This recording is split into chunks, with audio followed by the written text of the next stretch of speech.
In the West, September is the month that we plan our entire year around. We spend months in preparation for what boils down oftentimes to one single moment during that month. This series is going to cover our 2017 elk hunt. I hope you'll join us. So this is the first day that we're out hunting. We got in kind of late last night and wasn't probably 10 o'clock before we got dinner cooked and camp set up and everything and got in bed.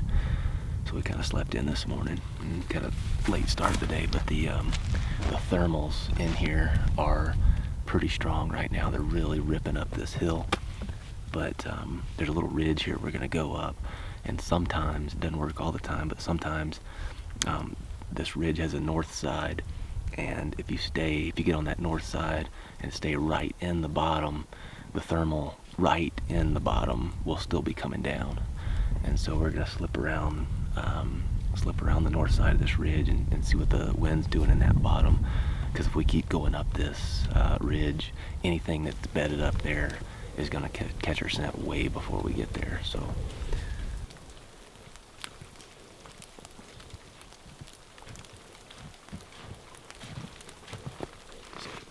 we got around back side of this draw here, and we still have a pretty good downdraft coming down here.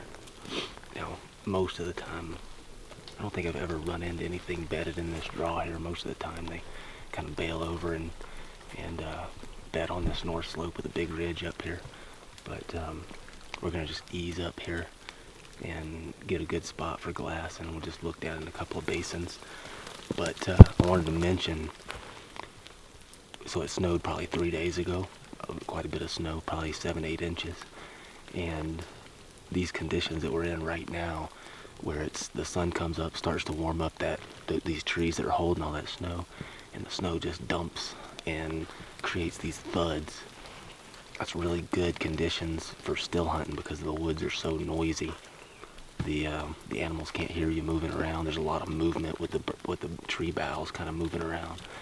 And so as long as you're watching very attentively and moving slowly through the woods, oftentimes you can see animals and get up on them before they know you're there. This episode is brought to you by Rocky Mountain Specialty Gear.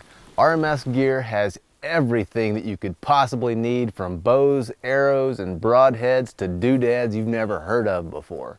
If you're looking for a used bow, they literally have hundreds of them in stock.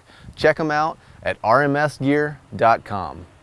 I always carry athletic tape with me.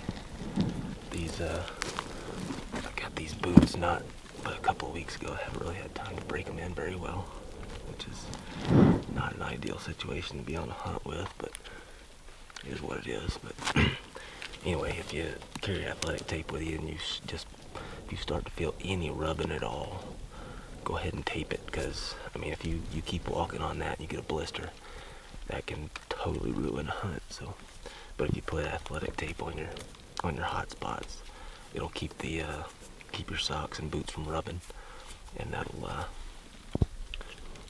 help guard against those blisters.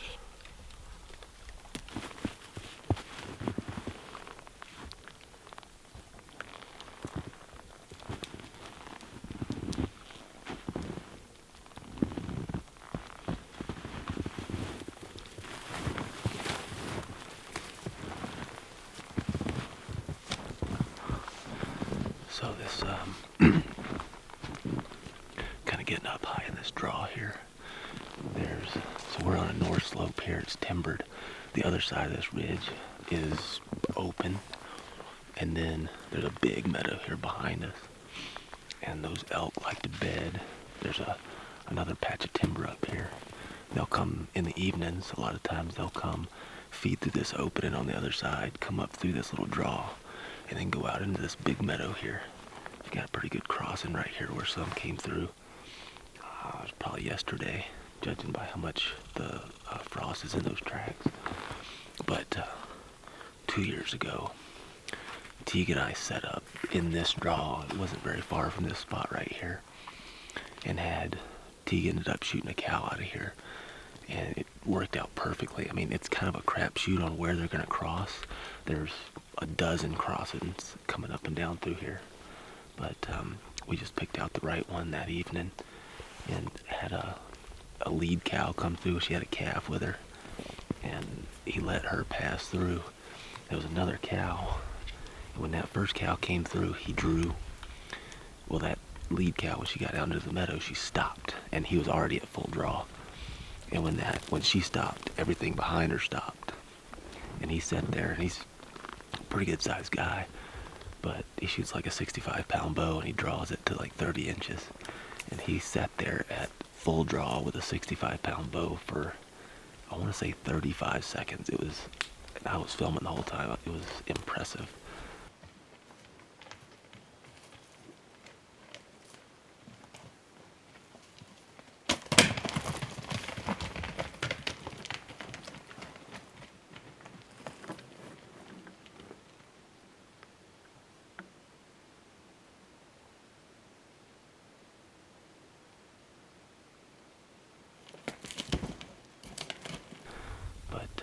That's the way it's supposed to work out.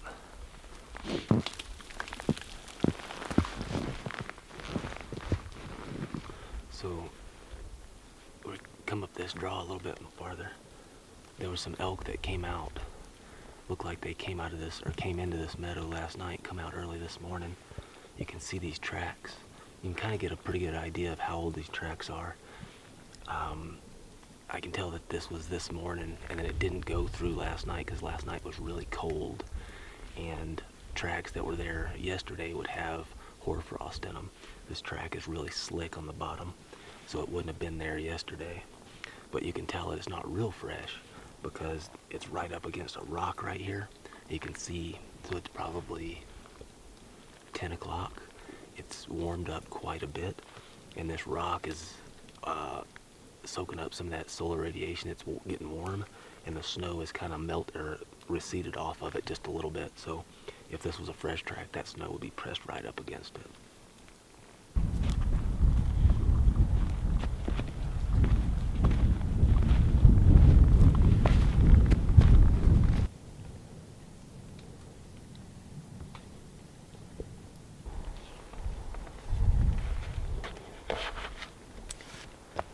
Standing down there.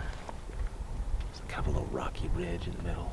There, unless somebody's been in this basin, there's always elk right in this little bowl. And I came in here last year. And I was sitting up on this ridge. I sat for 2 days. Didn't see a single elk in there, and that's really strange. And finally dropped off down in there to see what was going on. And this basin's not very big. It's probably only maybe quarter-mile wide and maybe half-mile long. And I went down there, and there was 2 dudes from Texas who had spike camped right in the middle of where the elk bed. And so that was the mystery solved. So lesson learned: don't camp on top of the elk. Find me a good place to sit and just kind of watch him for a while.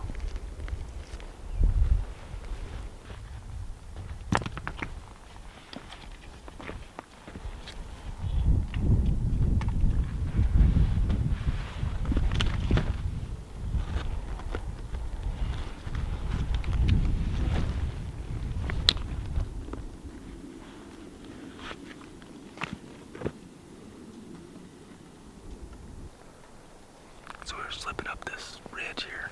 I just heard a bugle up there, but this wind is terrible. It's swirling around, kind of going up this draw. I'm not going to call to him, because if he does come down this way, there's no way he's going to get close enough to us before winding us. So I'm just going to see what he does. The wind's... it's swirling around all over the place. For the most part, it's going down, but unless he just runs right in on top of us, he's gonna smell us before he gets here.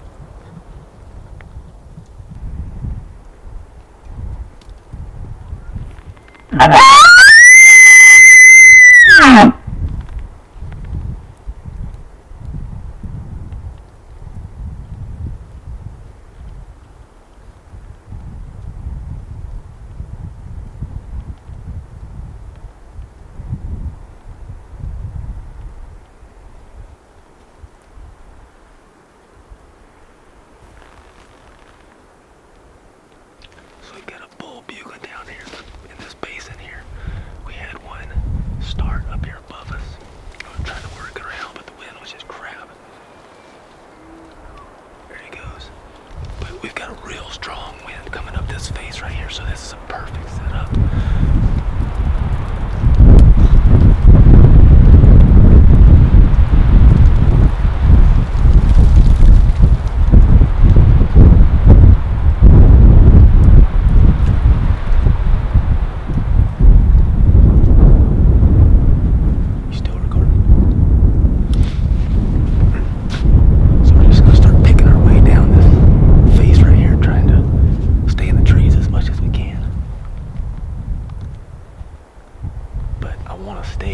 Face if we get down there in the bottom. I'm afraid the wind's gonna be swirling again, so we'll have to see when we get down there.